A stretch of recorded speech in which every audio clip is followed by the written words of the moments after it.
ए मुख्यमंत्री पद रही योग्यता नहीं संविधान बल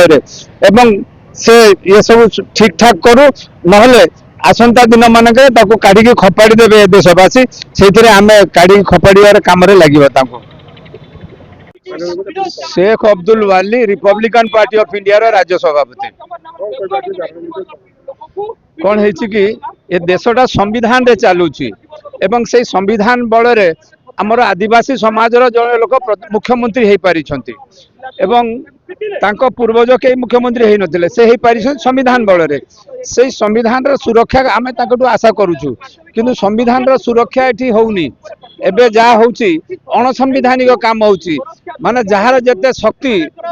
भीड़ हिंसा माने भीड़ रे जे चाहिला दुर्बल लोक को अत्याचार कला एवं गोटे मुसलमान लोक सीना ए बालेश्वर मरा जाइए या पूर्व दलित आदिवासी मान को गत वर्ष है बहु जगह बहुत आदिवासी मान को दलित मान को गोर सुरक्षा कर्मी माने मारी जीवन नहीं तो ये जो अत्याचार चली एटा हूँ मानविक अधिकार उल्लंघन ए मुख्यमंत्री पद रही योग्यता नहीं संविधान बल से ये सब ठीक ठाक करू ना आसंता दिन मानक काढ़ी खपाड़ी देवे देशवासी से आम काढ़ी खपाड़ार कम लगे।